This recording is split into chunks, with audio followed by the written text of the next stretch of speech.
So whenever I tell people that I'm going skiing in Canada, everybody usually says, Whistler? Like it's the only place they know. Unfortunately, I mean, I've been to Whistler several times, and I'm a little disillusioned in Whistler because it's, well, number one, it's way too expensive now, especially now that they got bought out by Vail. Also, it's too close to the ocean. I mean, it's humidity in the air, rain. I've been hit by rain, 3 days of rain in a row. Fog. The worst fog I've ever experienced anywhere was at Whistler.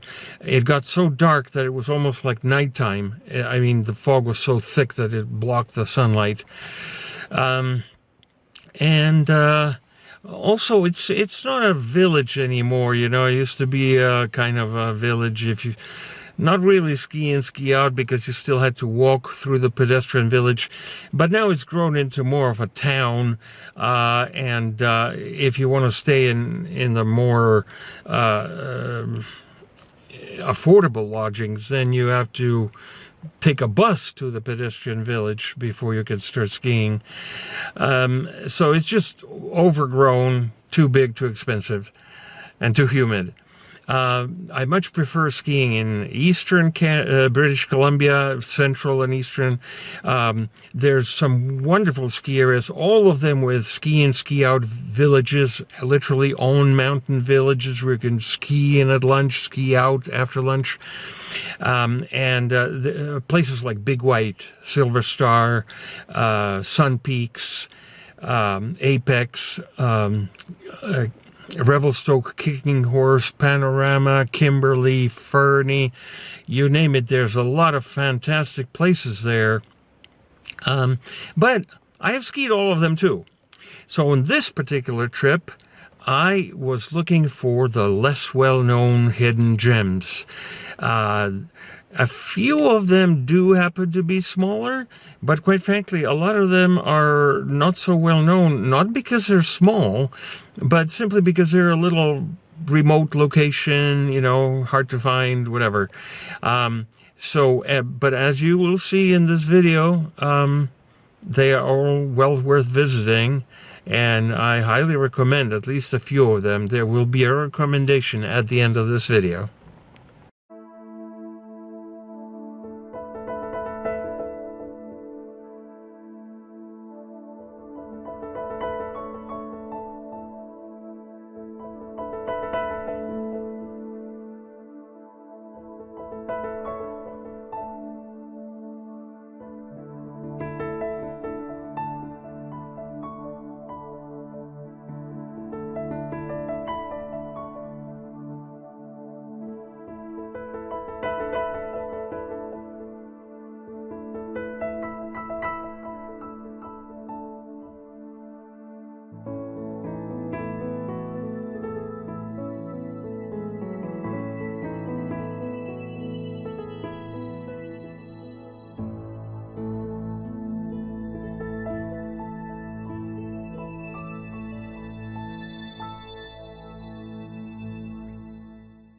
Sasquatch.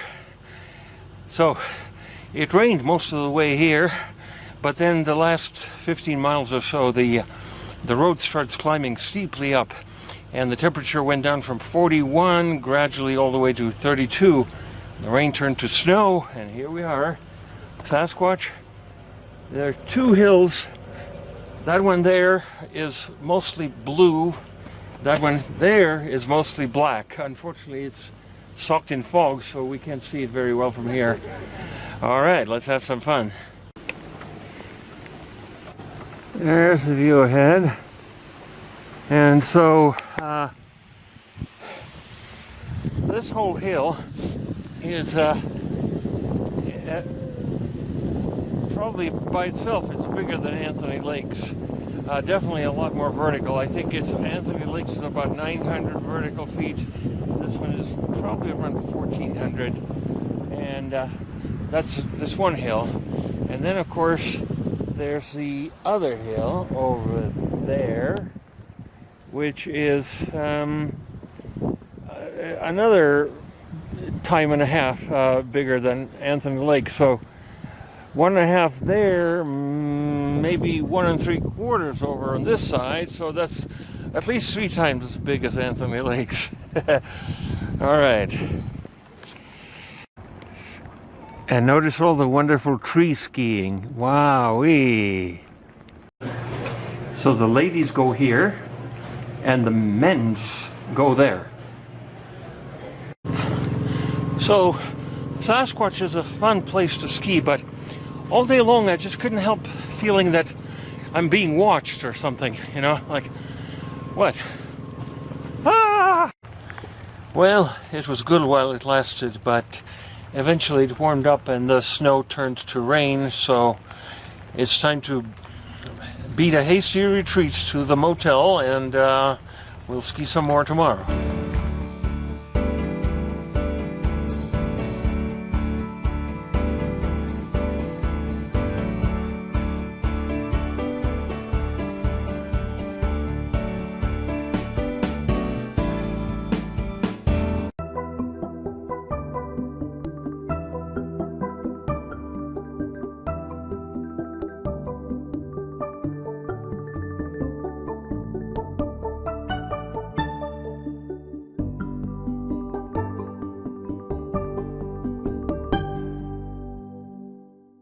Okay, Manning Park is the official name of the ski area, Manning Park Ski Area, but apparently a long time ago it was called the Gibson Pass Ski Area.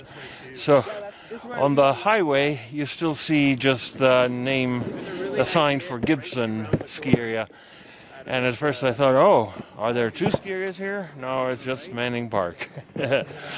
And there's one hill, I don't know if you can see it, it's very tiny in the distance.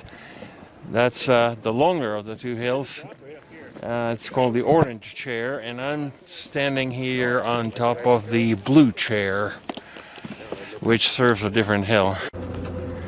The Orange Chair there is longer and has more powder runs, more trees, longer cruisers, a little bit more of everything. But on the other hand, this chair has just stopped. This Blue Chair is pretty challenging too. This run right under the chair is a black. So Sasquatch is west of Hope toward Vancouver, and Manning Park is east of Hope, and Manning Park has a little bit more vertical, like I think 100 feet more vertical than Sasquatch. The snow seems to be drier, it's a little bit colder, and the prices are probably maybe about 2/3 what they are at Sasquatch. So that's a welcome thing. Overall, I'm enjoying Manning Park. By the way, both Manning Park and Sasquatch have relatively old slow chairs, which is fine after all that powder and steepness. You need some respite, but they both have these lifts with a nutcracker in the middle. Yeah, I skied out of bounds here. That orange sign is a boundary sign, and these are my tracks here. So I skied out of bounds, maybe only a foot or 2. Just couldn't resist those little trees over there. Don't call them restrooms, they're washrooms.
Well, here we are.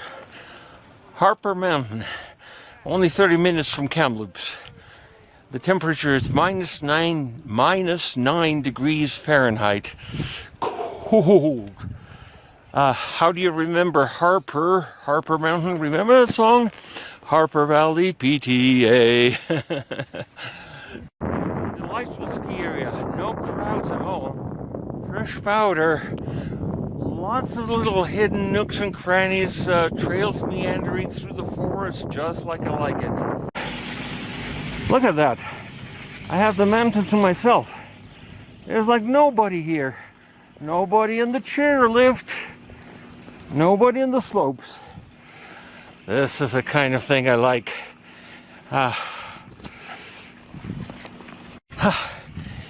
This is the best experience so far of the three.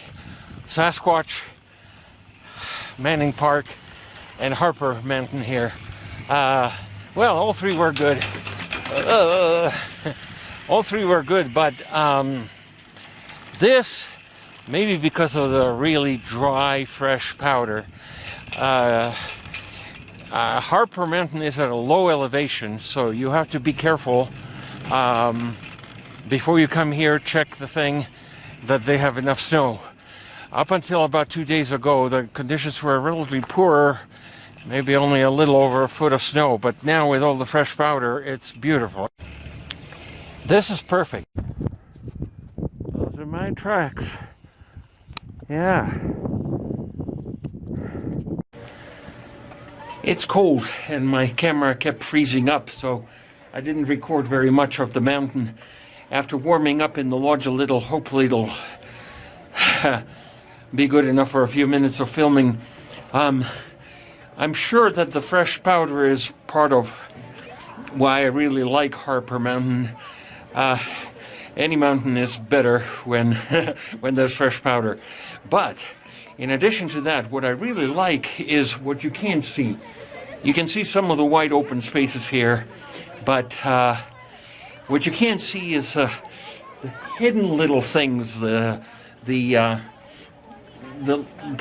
little trails that meander through the forest, and then there are some trees in the middle of some of the trails, and it's just wonderful. It's not a clear cut. It's not a straight line. It's an interesting mountain. The terrain is interesting. So I would come here anytime, gladly. But it has to be a day when there's enough snow on the ground, preferably fresh powder. There is a bit of a low elevation here. I think it's only about 5,000 feet or so. Look how powdery the snow is.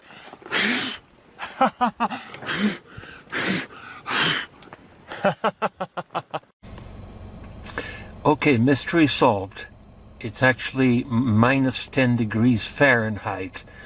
The temperature that was shown in the lodge was minus 21 centigrade.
There's a day lodge, part of it anyway.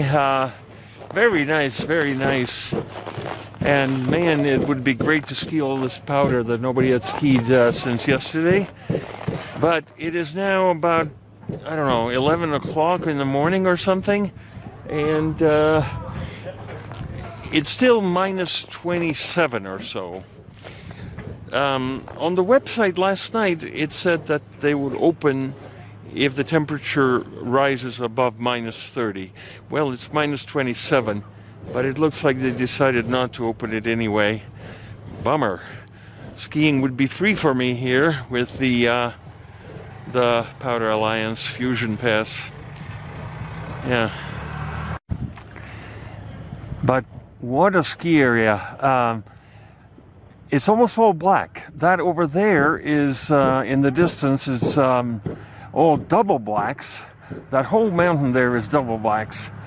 Then in the middle, and we can't see it from here because this is the outrun, so to speak, so there's a couple of greens and a couple of blues here, but a whole lot of blacks as well. And then on the far right there, beyond the ridge, again we can't see it, there's a Tres Hombres area, because apparently three hombres went there a long time ago and it was still out of bounds. Now it's inbounds, but it's all double blacks. So double blacks there, a whole lot of blacks in the middle, and maybe a couple of blues and a couple of greens.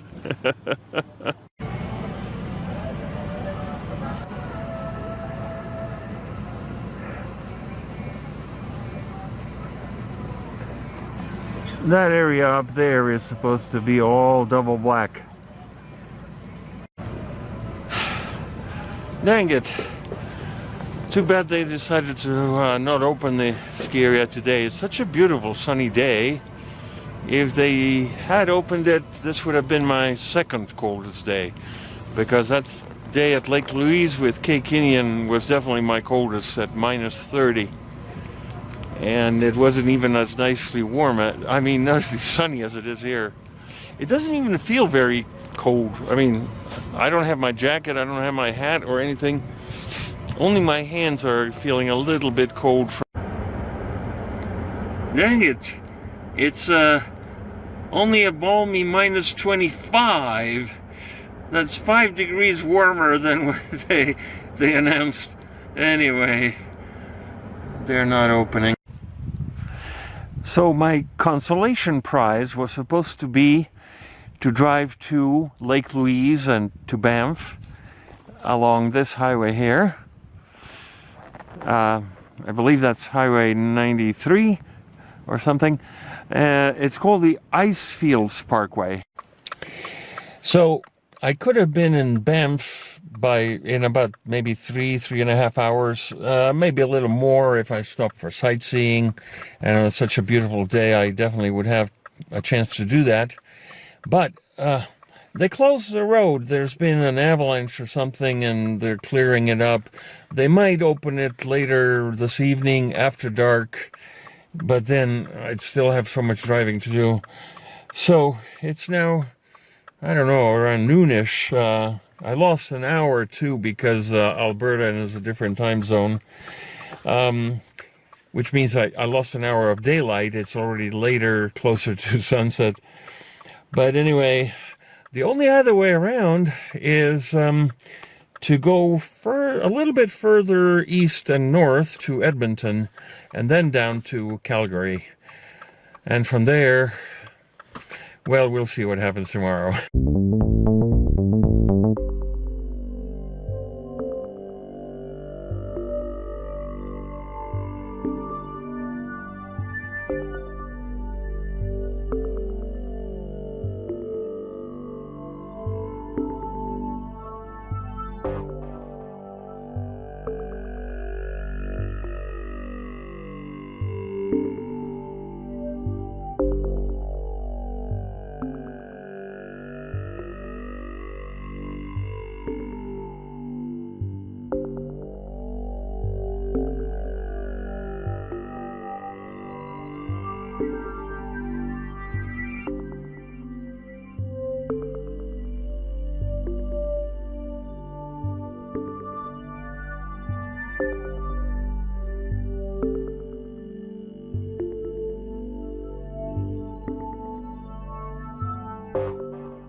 I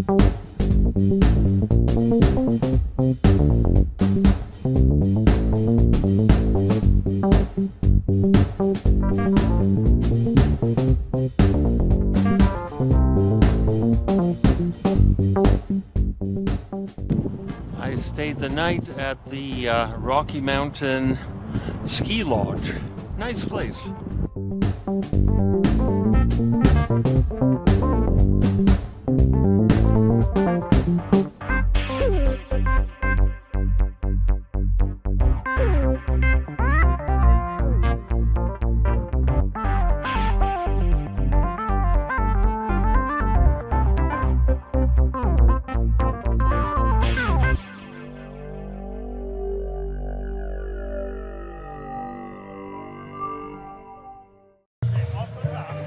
Nakiska is part of the resorts of the Canadian Rockies, along with Fernie, Kimberley, and Kicking Horse.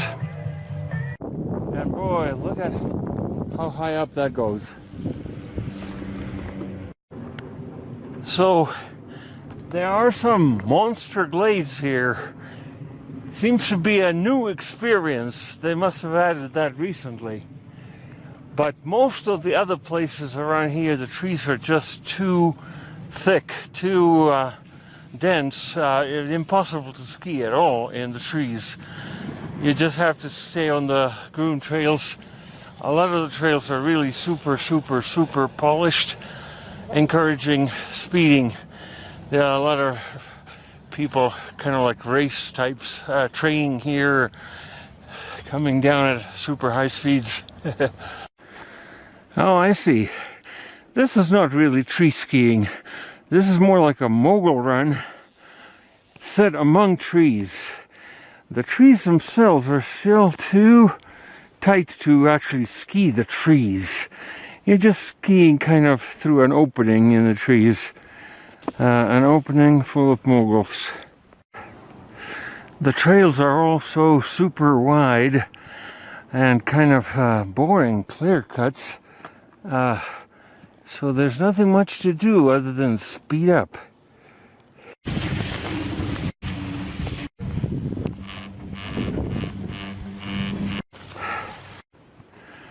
There's a mid-mountain lodge, but it looks like it might be closed today. There's nobody there.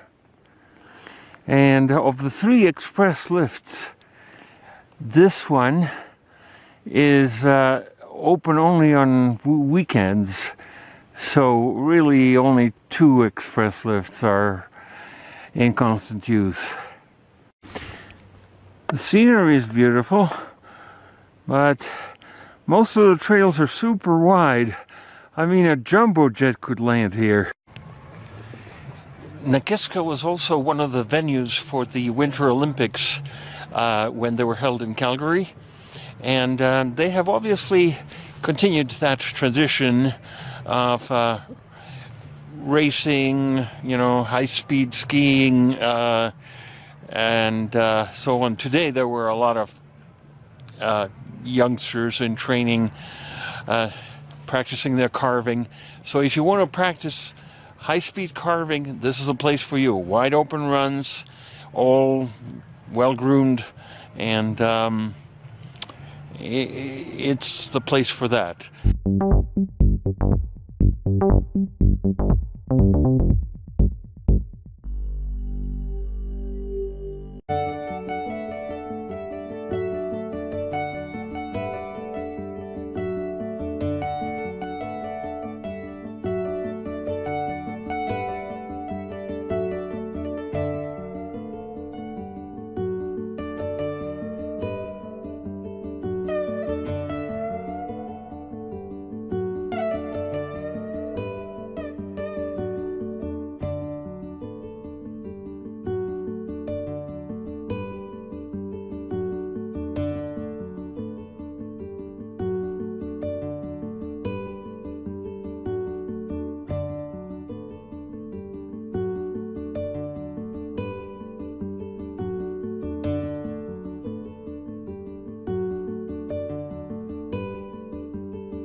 So there's a village way down there.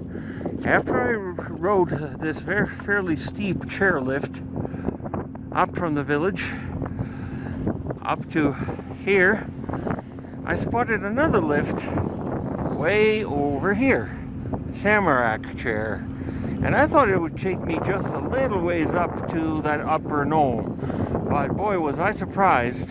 There's a whole other mountain behind this little knoll. It goes way much higher, like maybe another 2,000 feet higher. This is a very long chair. The scenery is majestic. And I believe lots of tree and powder skiing everywhere.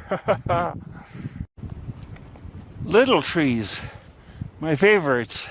Those are my tracks. Fun, fun, fun. And there's more.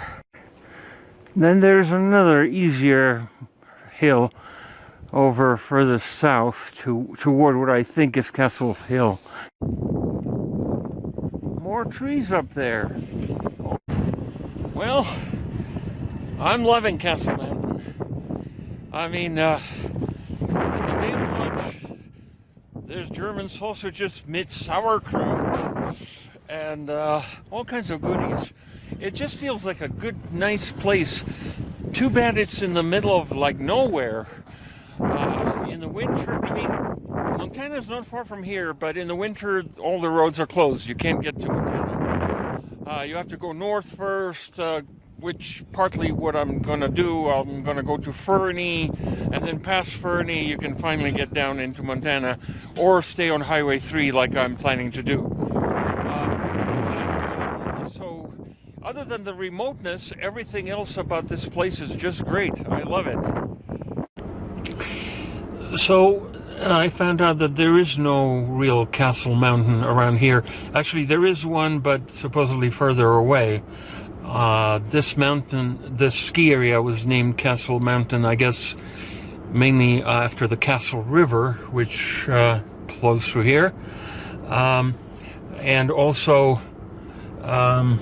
well, I asked one of the locals, and he told me all of the names of all the mountains around, and none of them were Castle.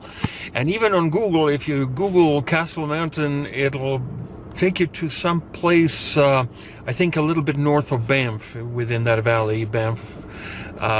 So that's kind of a little misleading. If you do a Google search for Castle Mountain, you have to add the word ski, Castle Mountain ski. Then you'll get the right place. It's near, the nearest town is called Pincher Creek, which is probably a very small town. I didn't really drive through it, but all the other places that had names that I drove through it, there hardly seemed to be any town at all, maybe a couple houses or something. So, yeah, this place is remote. But hey, no crowds.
There's past Powder Keg. I got here before dark. It's about 5 o'clock now. They open at 5:30 for night skiing, so I'll have a few runs here. Well, that's the town of Pass Powder Keg down below. No, sorry. The town is called Blaymore. Blaymore, and Pass Powder Keg is the ski area that I'm now standing on top of.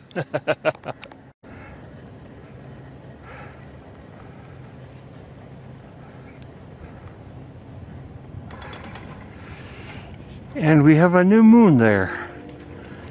If you can see it, I don't know. There.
Well, so far I'm impressed with Phoenix Mountain. It's got a lot more vertical than I expected. It's got some easy groovers. And right off the top, look at these trees. Ah, ha, ha. Well, this kid befriended me and started telling me something. I couldn't even hear exactly what he was saying. His voice was muffled with a scarf. And I started following him, and he kept looking back, and I kept following him. And he took me somewhere. I swear, this is out of bounds. This is next to our road that goes somewhere else. But I'm not alone here. There's 2 or 3 other people that just passed by, and there's somebody yelling down there. Yeah, and there's some tracks right here. So, what an adventure, only at Phoenix Mountain. Yes, I'm definitely out of bounds. After skiing all this stuff here, now I'm down here in a run out sort of thing. And I think that there is an out of bounds sign. And the yellow one. And there's a ski area up above it. As I said, it's bigger than I expected. Powder skiing galore here.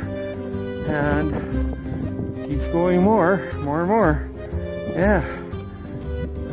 Wouldn't you like to be here? Quick chicane turn there. And they have a racing program here too. Making a strong finish. Skating speed for the finish. Hey racers, once you've done your heat, can you please turn your bib?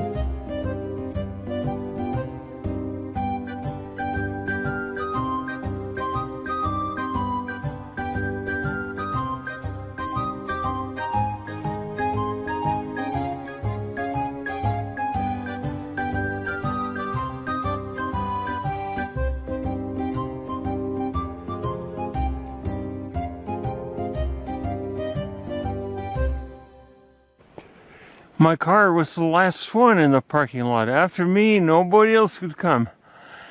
This was a busy weekend because they had a race here. So this is the first time ever that I have traveled with two sets of skis. My regular alpine touring skis from Black Diamond Stigma, and also these wide, fat K2 Pinnacle skis, and which I won thanks to a raffle, thanks to the Packard Racers. But let me tell you about waxing. I performed my regular universal waxing on my alpine touring bindings, and when the temperatures got really low down in the minus 20 or something, it was so gritty. It was like trying to ski on sand or worse. It was just too grippy. Maybe that universal wax is the wrong thing for super cold temperatures, but I had no problem with these because these skis have a new kind of base treatment called Phantom from a company called DPS, which also manufactures skis. And this treatment penetrates deep into the ski base, and it is permanent apparently for the lifetime of your skis. So far they have performed very well. I am really happy with my Phantom base treatment.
Want powder? There it is, look. Nice. Trees? Yeah, baby. And more wide open, ungroomed spaces? Oh, yeah. So I've been traversing across the top just to get a feel for the place, and I passed by literally hundreds of ways to ski down through the trees, mostly Black Diamond ungroomed. And then I came across this here, which seems to be easier, kind of intermediate trees, small trees, not terribly steep here. But look at that field goes on forever. And then, well, the day lodge is somewhere down there. I can't quite pinpoint exactly where. And then there's a whole other opposing hill over there. This ski area is a lot bigger than I ever expected. The smaller hill, not this one, we're looking at part of the bigger one here. The smaller hill is about 800 feet, between 800 and 900 feet vertical. The bigger hill is about 1400 vertical, and that's what we're looking at now. And man, there's a few, like, you know, groomed trails there, but it's just unlimited. tree skiing, powder skiing, etc.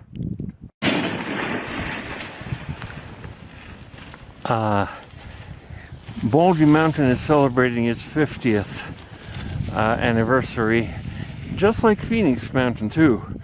So that means that we're both started in 1969. I'm standing here on a terrain park. Notice there's nobody. Well, there's nobody on those slopes either. It's like really uncrowded. And this is on a beautiful Sunday, a sunny Sunday of all things.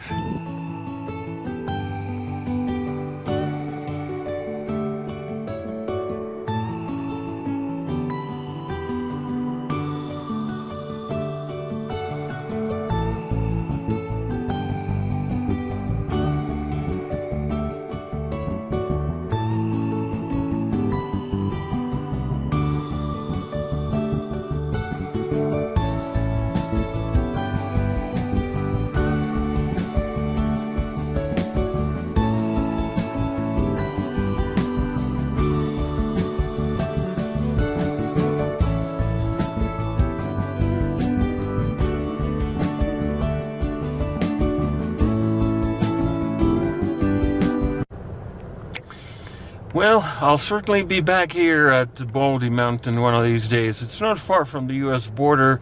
It's only about an hour from Osoyoos, which is the first Canadian town after you cross the border.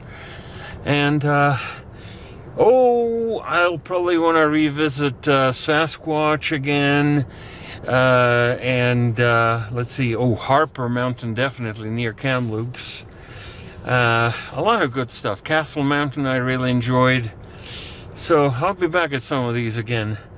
I'm not sure if I really want to make it all the way back up to Jasper to ski Marmot Basin.